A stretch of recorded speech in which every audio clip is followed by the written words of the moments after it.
Serious ಆಗಿ ಹೆಚ್ಚು ಅಂದ್ರೂ 2 ರಿಂದ 3 ನಿಮಿಷ ಪ್ರಸಾರವಾದ ಸುದ್ದಿ ಅದು. 5ನೇ ನಿಮಿಷಕ್ಕೆ ನಾನು ಆಗ್ಲೇ ಹೇಳ್ದ ಹಾಗೆ ಇಂಥದ್ದೊಂದು ರಾಂಗ್ ಇನ್ಫಾರ್ಮೇಶನ್ ಬಂದಿತ್ತು ಅನ್ನೋದನ್ನ ನಾವೇನೆ ಬಹಿರಂಗವಾಗಿ ಅದನ್ನ ಪ್ರಸಾರ ಮಾಡಿದೀವಿ. ದಿವತ್ ನೀವು ಹೇಳ್ದಾಗೆ ನಿಮ್ಮ ಪ್ರೋಗ್ರಾಮ್ ಅರ್ಧ ಗಂಟೆ, ನಮ್ ಇಡೀ ಚಾನೆಲ್ 24/7 ವರ್ಕ್ ಆಗೋ ಚಾನೆಲ್. 100 ಸುದ್ದಿಗಳನ್ನ, ಜನಪರವಾದ ಸುದ್ದಿಗಳನ್ನ ನಾವು ಪ್ರಸಾರ ಮಾಡ್ತಿರ್ತೀವಿ.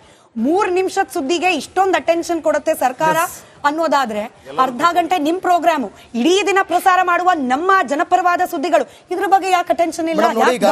ಇವ್ರು ಏನ್ ಅನ್ಕೊಂಡ್ಬಿಟ್ಟಿದ್ದಾರೆ ಗೊತ್ತಾ? ಮಾಧ್ಯಮನ ರಾಜಕಾರಣ ಅನ್ಕೊಂಡ್ಬಿಟ್ಟಿದ್ದಾರೆ. ಈಗ ಇವ್ರು ಏನಾದ್ರು ಒಂದು ಹೇಳಿಕೆ ಕೊಡ್ತಾರಲ್ಲ, ಇಲ್ಲ ಅದನ್ನು ತಿರುಚಲಾಗಿದೆ ಅಂತ ಚೇಂಜ್ ಮಾಡ್ಬಿಡ್ತಾರಲ್ಲ.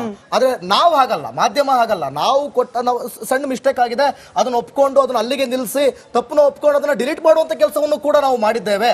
ಜೊತೆಗೆ ಎಷ್ಟೋ ಜನ ಮೈಕ್ರೋ ಫಿನಾನ್ಸ್ ಇಂದ ಜನ ಸಾಯ್ತಾ ಇದಾರಲ್ಲ, ಸರ್ಕಾರದಿಂದ ಕೊಟ್ಟಂತ, ಕೇಂದ್ರ ಸರ್ಕಾರ ಆಗಿರ್ಬೋದು, ರಾಜ್ಯ ಸರ್ಕಾರ ಆಗಿರ್ಬೋದು, ನಿಮ್ಮ ಕಡೆಯಿಂದ ಇರುವಂತ ಸಾಲದ ಯೋಜನೆಯನ್ನ ಎಷ್ಟು ಬಡ ಜನರಿಗೆ ತಲುಪಿಸುವಂತ ಕೆಲಸ ನೀವು ಮಾಡಿದಿರಿ.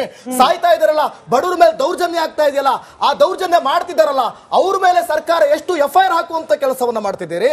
ಅದೆಲ್ಲವನ್ನ ಬಿಟ್ಟು ಸರ್ಕಾರದಿಂದ ಮೂಲಭೂತ ಸೌಕರ್ಯಗಳು ಸಿಗ್ತಾ ಇಲ್ಲ, ಅದರಿಂದಾನೇ ಜನ ಸಾಯ್ತಿದ್ದಾರೆ. ಮೊನ್ನೆ ಒಂದು ಆಕ್ಸಿಡೆಂಟ್ ಆಯ್ತು, ಕೂಡಲೇ ಆಂಬ್ಯುಲೆನ್ಸ್ ಬರಬೇಕು ಅಂತ ಹೇಳಿ ಫೋನ್ ಮಾಡಿದ್ರೆ ಆಂಬ್ಯುಲೆನ್ಸ್ ಬರಲಿಲ್ಲ, ಅವರು ರಸ್ತೆಯಲ್ಲೇ ಸತ್ತು ಬಿಟ್ರು. ಇದನ್ನ ಸೀರಿಯಸ್ ಜಡ್ಜ್ಮೆಂಟ್ ಇದೆಯಲ್ಲ, ಇದು ಇಡೀ ಮಾಧ್ಯಮ ರಂಗಕ್ಕೆ ಒಂದು ಅತಿ ದೊಡ್ಡ ಉತ್ತಮವಾದಂತಹ ಜಡ್ಜ್ಮೆಂಟ್, ಒಳ್ಳೆ ಉದಾಹರಣೆ. ನಾಗೇಂದ್ರ ಬಾಬು ಕೂಡ ಸಂಪರ್ಕದಲ್ಲಿದ್ದಾರೆ. Nagendra Babu, republic media network ಗೆ ಇಂಥ ಕಾನೂನಾತ್ಮಕ ಸಂಘರ್ಷಗಳು ಹೊಸದೇನಲ್ಲ. ಇನ್ಫ್ಯಾಕ್ಟ್ ನಮ್ಮ editor in chief Arnab Goswami ಅವರ ವಿರುದ್ಧವಾಗಿ ಪ್ರಕರಣಗಳು ದಾಖಲಾಗಿತ್ತು, ಹಿಂದೇನು ಮುಂದೇನು ಆಗುತ್ತೆ. ಯಾಕಂದ್ರೆ ಸತ್ಯವಾದ ಪರವಾಗಿ ನಡೆಯುವ ಹೋರಾಟದಲ್ಲಿ ಇಂಥ ಅಡಚಣೆಗಳು ಇದ್ದಿದೆ. ಆದ್ರೆ ಯಾವುದಕ್ಕೂ ಜಗ್ಗದೆ ಬಗ್ಗದೆ ನಮ್ಮ ನಿರ್ಭೀತ ಪತ್ರಿಕೋದ್ಯಮ ಮುಂದುವರಿಯುತ್ತೆ ಅನ್ನೋ ಅಶೂರೆನ್ಸ್ ನೀವೆಲ್ಲರೂ ಸೇರಿ ಜನರಿಗೆ ಕೊಡ್ಬೇಕು. ನಾಗೇಂದ್ರ ಬಾಬು, ಖಂಡಿತವಾಗ್ಲೂ ಸ್ಮಿತಾ, ನೋಡಿ, ನಾವು ಜನಪರ ಕಾಳಜಿಯನ್ನ ಇಟ್ಟುಕೊಂಡು ಇಷ್ಟು ದಿನ ಕರ್ನಾಟಕದಲ್ಲಿ ಒಂದು ರಿಪಬ್ಲಿಕ್ ಮೀಡಿಯಾ ನೆಟ್ವರ್ಕ್ ನ ರಿಪಬ್ಲಿಕ್ ಕನ್ನಡ ಚಾನಲ್ ಬಂದಿದ್ದೆ ಒಂದು ಜನರ ಪರವಾಗಿ ಧ್ವನಿಯಾಗಿ ನಿಲ್ಲೋದಕ್ಕೆ. ಇವತ್ತಿನವರೆಗೂ ಕೂಡ ನಾವು ಹೆಮ್ಮೆಯಿಂದ ಹೇಳ್ಕೊಳ್ತೀವಿ, ಎಷ್ಟೋ ಜನರಿಗೆ ಜನಪರ ಕಾಳಜಿ ಆದಂತಹ ವರದಿಗಳನ್ನ ನಾವು ಇಲ್ಲಿಯವರೆಗೂ ಕೂಡ ಮಾಡಿದ್ದೀವಿ. ನೋಡಿ, ಕಾರವಾರದಲ್ಲಿ ಒಂದು ಅಜ್ಜಿ ಬಾವಿಯನ್ನ ತೆಗೆದು ಅಲ್ಲಿ ನೀರನ್ನ ಶಾಲೆಯ ಮಕ್ಕಳಿಗೆ ಕೊಡೋದಕ್ಕೆ ಎಷ್ಟೆಲ್ಲ ಹೋರಾಟವನ್ನ ಮಾಡಿದ್ರು, ಬೀಗವನ್ನ ಹಾಕಿದ್ರು. ಅಂತ ಒಂದು ಗ್ರಾಮದ ಮೂಲೆಯ ರಾಜ್ಯದ ಕಟ್ಟ ಕಡೆಯ ವ್ಯಕ್ತಿಯವರೆಗೂ ಕೂಡ ನಾವು ರೀಚ್ ಆಗುವಂತ ಕೆಲಸವನ್ನ ಇಲ್ಲಿಯವರೆಗೂ ಕೂಡ ಮಾಡಿದ್ವಿ. ಕೇವಲ ಅದೊಂದೇ ಅಷ್ಟೇ ಅಲ್ಲ, ಒಂದು ಸೂಪರ್ 3 ಎನ್ನುವ ಶೋನಲ್ಲಿ ಎಷ್ಟೋ ಜನ ದಾನಿಗಳು ಇವತ್ತು ಆಗಮಿಸಿ ಯಾವುದೇ ಒಂದು ಪೇಷಂಟ್ ನಾಗೇಂದ್ರ ಸಂಪರ್ಕದಲ್ಲಿ ಖುದ್ದು ನಮ್ಮ ರಿಪಬ್ಲಿಕ್ ಕನ್ನಡದ ಎಡಿಟರ್ ನಿರಂಜನ್ ನಾರಾಯಣ ಸ್ವಾಮಿ ಅವರು ನಮ್ಮ ಜೊತೆ ನೇರ ಸಂಪರ್ಕದಲ್ಲಿದ್ದಾರೆ. ನಿರಂಜನ್, ಫಸ್ಟ್ ಆಫ್ ಆಲ್ ನಮ್ಮೆಲ್ಲರಿಗೂ ಕಂಗ್ರಾಚುಲೇಷನ್. ಹಾಗೆ ನಮ್ಮ ವೀಕ್ಷಕರು ಎಸ್ಪೆಷಲಿ ನಮ್ಮ ಮೇಲೆ ಇಟ್ಟಿರುವ ನಂಬಿಕೆಗೆ ಇವತ್ತು ಗೆಲುವಾಗಿದೆ. ನಮ್ಮ ಮೇಲಿನ ಕೇಸ್ ಇದು ಹೊಸದಲ್ಲ. ನಾನು ಆಗ್ಲೇ ಹೇಳ್ತಾ ಇದ್ದೆ, ಅರ್ನಬ್ ಗೋಸ್ವಾಮಿ ಅವರ ವಿರುದ್ಧ ಅನೇಕ ಈ ರೀತಿಯ ಕೇಸ್ಗಳನ್ನ ಹಾಕಿ ನಮ್ಮನ್ನು ಹೆದರಿಸೋ ಪ್ರಯತ್ನ ಮಾಡಿದ್ದಾರೆ. ಬಟ್ ನಾವು ಹೆದರೋದಿಲ್ಲ, ಕಾನೂನು ಸತ್ಯ ನಮ್ಮ ಪರವಾಗಿದೆ ಅಂತ ಹೇಳಿ ಇವತ್ತು ಕೂಡ ಪ್ರೂವ್ ಆಗಿದೆ. ನಿರಂಜನ್,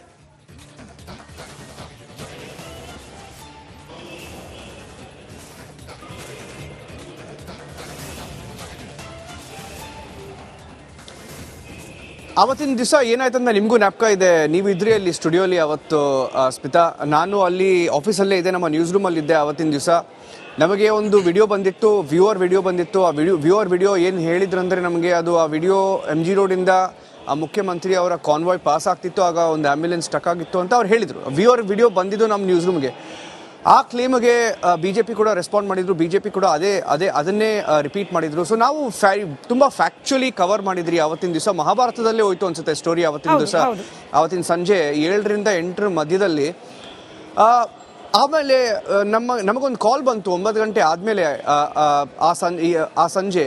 ಆಗ ನಮಗೆ ಹೇಳಿದ್ದು ಅವರು ಚೀಫ್ ಮಿನಿಸ್ಟರ್ಸ್ ಆಫೀಸಿಂದ, ಮುಖ್ಯಮಂತ್ರಿಗಳ ಆಫೀಸಿಂದ ನಮಗೆ ಹೇಳಿದ್ದು, ಮುಖ್ಯಮಂತ್ರಿಗಳು ಮೈಸೂರಲ್ಲಿದ್ದರು ಆವತ್ತಿನ ದಿವಸ, ಸೊ ಬೆಂಗಳೂರಿಂದ ಅಲ್ಲ ಈ ವಿಡಿಯೋ ಅಂತ ನಮಗೆ ಹೇಳಿದರು. ಸೊ ಅದನ್ನು ನಾವು ಫ್ಯಾಕ್ಚುಲಿ ಕ್ಯಾರಿ ಮಾಡಿದ್ವಿ.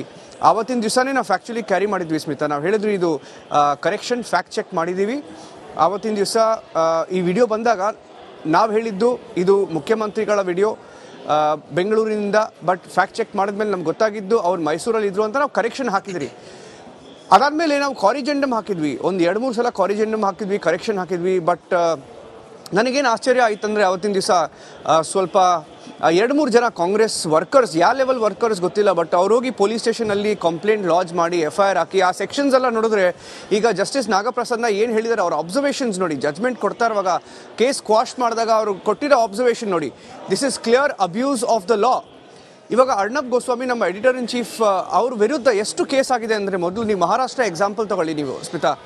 ಆ ಮಹಾರಾಷ್ಟ್ರದಲ್ಲಿ ಉದ್ಧವ್ ಠಾಕ್ರೆ ಸರ್ಕಾರ ಇದ್ದಾಗ, ಶಿವಸೇನಾ ಸರ್ಕಾರ ಇದ್ದಾಗ ಉದ್ಧವ್ ಠಾಕ್ರೆ ಅವರು ಎಷ್ಟು ಕೇಸ್ ಹಾಕಿದ್ರು ಅಂದರೆ, ನಾವು ಇದು ಸುಪ್ರೀಂ ಕೋರ್ಟ್ವರೆಗೂ ಹೋಗಿದ್ವಿ. ಸುಪ್ರೀಂ ಕೋರ್ಟಲ್ಲಿ ಆಗ chief justice of India DY Chandrachud ಒಂದು ಲ್ಯಾಂಡ್ಮಾರ್ಕ್ ಜಜ್ಮೆಂಟ್ ಕೊಟ್ಟಿದ್ರು. ಆವಾಗ ಆ ಲ್ಯಾಂಡ್ಮಾರ್ಕ್ ಜಜ್ಮೆಂಟಲ್ಲಿ ಅವ್ರು ಯೂಸ್ ಮಾಡಿದ ಫ್ರೇಸ್ ಏನಂದರೆ weaponisation of the system, weaponisation of the police machinery in the state ಅಂತ ಒಂದು ಕೋಟ್ ಮಾಡಿದರು. ಆಗ ಕೊಟ್ಟಿದ್ದು ಆ ಒಂದು ಜಜ್ಮೆಂಟು ಎಷ್ಟು ಲ್ಯಾಂಡ್ಮಾರ್ಕ್ ಜಜ್ಮೆಂಟ್ ಅಂದರೆ, ಇವತ್ತಿನ ದಿವಸ ಯಾವ ಜರ್ನಲಿಸ್ಟ್ ಆಗಲಿ, ಇವಾಗ ಎಷ್ಟೊಂದು ಜನ ಅರೆಸ್ಟ್ ಆಗಿ ಫ್ರೀ ಆಗಿದ್ದಾರೆ. ಅವರೆಲ್ಲ ಇವಾಗ ನಮ್ಮ ಬಾಸ್ ಅರ್ಣಬ್ ಗೋಸ್ವಾಮಿ, ನಮ್ಮ ಎಡಿಟರ್ ಅವರ ಆ ಲ್ಯಾಂಡ್ಮಾರ್ಕ್ ಜಜ್ಮೆಂಟ್ನ ಕೋಟ್ ಮಾಡಿ, ಆ ಜಜ್ಮೆಂಟು ಎಷ್ಟು ಐತಿಹಾಸಿಕ ಅಂದರೆ ಅದರಿಂದ ತುಂಬ ಜನ ಜರ್ನಲಿಸ್ಟ್ಗೆ ಎಸ್ಪೆಷಲಿ ಹೆಲ್ಪ್ ಆಗ್ತಾ ಇದೆ. ಇವತ್ತಿನ ದಿವಸ ಜಸ್ಟಿಸ್ ನಾಗಪ್ರಸನ್ನ ಅವರು ದ ಕೋರ್ಟ್ಸ್, ಕರ್ನಾಟಕ ಹೈಕೋರ್ಟ್ ಒಂದು ಇದು ಇನ್ನೊಂದು ಲ್ಯಾಂಡ್ಮಾರ್ಕ್ ಜಜ್ಮೆಂಟ್. ಯಾಕಂದರೆ ನೀವು ಅವರು ಜಸ್ಟಿಸ್ ನಾಗಪ್ರಸನ್ನ ಏನು ಹೇಳಿದ್ರು ಅಂದರೆ, ಮೊದಲನೇ ಹಿಯರಿಂಗ್ ನಡೆದಾಗ ಅದು ಸ್ಟೇ ಮಾಡಿದಾಗ, ಆ ಕೇಸ್ನ ಸ್ಟೇ ಮಾಡಿದಾಗ, ಸ್ಮಿತಾ ನಾನು ಜಸ್ಟ್ ಓದ್ತೀನಿ, ಇಲ್ಲಿ ನನ್ನ ಹತ್ರ ಇದೆ ಆ ಅಬ್ಸರ್ವೇಷನ್ಸು. ಆವತ್ತಿನ ದಿವಸ ಜಸ್ಟಿಸ್ ಹೇಳಿದರು, ಜಸ್ಟಿಸ್ ನಾಗಪ್ರಸನ್ನ ಅವರು ಪ್ರಶ್ನೆ ಮಾಡಿದ್ರು, ಪೊಲೀಸ್ನ ಪ್ರಶ್ನೆ ಮಾಡಿದ್ರು, ಆಮೇಲೆ ಸ್ಟೇಟ್ ಗವರ್ಮೆಂಟ್ನ ಪ್ರಶ್ನೆ ಮಾಡಿದರು. ಆವತ್ತಿನ ದಿವಸ ಅವ್ರು ಹೇಳಿದ್ದು, what is Arnab Goswami done, Arnab Goswami ಅವರು ಏನು ಮಾಡಿದ್ರು ಈ ಕೇಸಲ್ಲಿ, ಅವ್ರ ಹೆಸರು ಯಾಕೆ ಬಂತು ಅಂತ ಕೇಳಿದರು. There is a plethora of things brought out by him.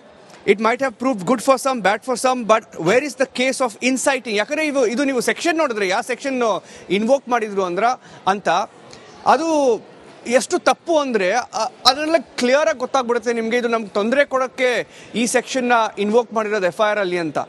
So ಇವತ್ತಿನ ದಿವಸ ಕೋರ್ಟ್ ಹೇಳಿರೋದು ನೋಡಿ, ಕೋರ್ಟ್ ಹೇಳಿರೋದು this is clear abuse of the law. Court wants to know, ನಮ್ಮ ಬಾಸ್ ಹೇಳ್ತಾರಲ್ಲ ಅರ್ಣಬ್ ಗೋಸ್ವಾಮಿ ಅವರು ಹೇಳ್ತಾರೆ ನೇಷನ್ ವಾಂಟ್ಸ್ ಟು ನೋ ಅಂತ. ಸೊ ಕೋರ್ಟ್ ಕೇಳಿದ್ದು, ಜಸ್ಟಿಸ್ ನಾಗಪ್ರಸನ್ನ ಅವರು ಕೇಳಿದ್ದು, court wants to know what is the offence. Absolutely nothing, absolute abuse of the process of the law. Court ಯಾಕೆ ಈ ಥರ ಹೇಳಿದ್ರು ಅಂದರೆ, ಫಸ್ಟ್ ಆಫ್ ಆಲ್ ನಮ್ಮ ರಿಪಬ್ಲಿಕ್ ಕನ್ನಡ ಇರೋದು ಬೆಂಗಳೂರಲ್ಲಿ, ನಮ್ಮದು ಪೂರ್ತಿ ಟೀಮ್ ಇದೆ ಬೆಂಗಳೂರಲ್ಲಿ. ಯಾಕೆ ಅರ್ಣಬ್ ಗೋಸ್ವಾಮಿ ಅವರ ಹೆಸರು ಹಾಕಬೇಕಿತ್ತು, ಅದು ಮೊದಲನೇ ಪ್ರಶ್ನೆ ಕೇಳಿರೋದು. ಫಸ್ಟ್ ಆಫ್ ಆಲ್ ಅದು ಕೇಸೇ ಅಲ್ಲ, ಫಸ್ಟ್ ಆಫ್ ಆಲ್ ಅದು ನಾವು ಒಪ್ಕೊಂಡಿದ್ದೀವಿ, ಅದು ಫ್ಯಾಕ್ಟ್ ಚೆಕ್ ಮಾಡಿದ್ವಿ ನಾವು, ಫ್ಯಾಕ್ಟ್ ಚೆಕಲ್ಲಿ ಬೇರೆ ಏನೋ ಫ್ಯಾಕ್ಟ್ ಬಂತು, ಸೊ ಅದನ್ನು ಕ್ಲಾರಿಫೈ ಮಾಡಿದಿರಿ, 2-3 ಸಲ ಹಾಕಿದಿರಿ, ಕಾರಿಜೆಂಡಮ್ ಕೂಡ ಹಾಕಿದ್ವಿ. ಅದಾದಮೇಲೆ ಈ ಕೇಸ್ ಹಾಕಿ ತೊಂದರೆ ಕೊಡೋದೊಂದೇ ಉದ್ದೇಶ ಇದ್ದಿದ್ದು ಅವ್ರಿಗೆ. ಸೊ ಈಗ ಕೇಸ್ ಕ್ವಾಶ್ ಆಗಿದೆ. ಈ ಕೇಸ್ ನೋಡಿದ್ವಿ ನೀವು, ಈಗ ಮುಂದೆ ಯಾವುದೇ ಸರ್ಕಾರ ಇರಲಿ, ಯಾವುದೇ ಸರ್ಕಾರ, BJP ಸರ್ಕಾರ, ಕಾಂಗ್ರೆಸ್ ಸರ್ಕಾರ, ಯಾರೇ ಬರಲಿ ಹೋಗಲಿ, ಬಟ್ ಇದೊಂದು ಲ್ಯಾಂಡ್ಮಾರ್ಕ್ ಜಜ್ಮೆಂಟ್ ಆಗಿರುತ್ತೆ. ಯಾಕಂದರೆ ಕರ್ನಾಟಕದಲ್ಲಿ ಯಾವ ಪತ್ರಕರ್ತರಿಗೂ ಯಾವ ತೊಂದರೆನೂ ಕೊಡಬಾರ್ದು, ಅದೊಂದು ಉದ್ದೇಶ. ನಾವು ಯಾವಾಗಲೂ ಬೇರೆ ನಾವು ಹೇಳ್ತಾ ಇರ್ತೀರಿ, ನಮ್ಮ ಇಂಡಸ್ಟ್ರಿಯಲ್ಲಿ ಎಷ್ಟೋ ಜನರಿಗೆ ನಮ್ಮ ಕಂಡ್ರೆ ಆಗಲ್ಲ, ಬಟ್ ನಾವು ಈ ಒಂದು ಫೈಟ್ ನಾವು ಮಾಡಿದೀವಲ್ಲ against the system, against the state, against political vendetta. ಈ ಕೊನೆಗೂ ಈ judgment will remain a landmark judgment, one that will help journalist for many years to come. ತುಂಬಾ ಹೆಲ್ಪ್ ಆಗುತ್ತೆ ಮುಂದೆ. ಎಕ್ಸಾಕ್ಟ್ಲಿ ಸತ್ಯಕ್ಕೆ ಜಯ ಆಗತ್ತೆ ಅನ್ನೋದಕ್ಕೆ ರಿಪಬ್ಲಿಕ್ ಕನ್ನಡದ ವಿರುದ್ಧವಾಗಿ ದಾಖಲಾಗಿದ್ದ ಕೇಸ್, ಆ ಕೇಸ್ನಲ್ಲಿ ಇವತ್ತು ನ್ಯಾಯಾಂಗ ಕೊಟ್ಟಿರುವ ತೀರ್ಪು ಉದಾಹರಣೆಯಾಗಿ ನಿಲ್ತಾ ಇದೆ. ಮತ್ತೊಮ್ಮೆ ಮಗದೊಮ್ಮೆ ನಮ್ಮ ಇಡೀ ತಂಡದ ಪರವಾಗಿ ನಮ್ಮ ವೀಕ್ಷಕರಿಗೆ ವಿಶ್ವಾಸವನ್ನ ಮೂಡಿಸ್ತಾ ಇದ್ದೀನಿ. ರಿಪಬ್ಲಿಕ್ ಕನ್ನಡ ಸದಾ ನಿಮ್ಮ ಧ್ವನಿಯಾಗಿಯೇ ಕೆಲಸವನ್ನ ನಿರ್ವಹಿಸುತ್ತೆ. ಯಾವುದೇ ಕೇಸ್ ಬೀಳಲಿ, ಯಾರದ್ದೇ ಅಡ್ಡಿಗಳು ಉಂಟಾದ್ರೂ ಕೂಡ ನಿರ್ಭೀತಿಯಿಂದ ಪತ್ರಿಕೋದ್ಯಮವನ್ನ ಜನಪರವಾಗಿ ಮಾಡುವ ಕೆಲಸವನ್ನ ನಾವು ನಿಲ್ಲಿಸೋದಿಲ್ಲ.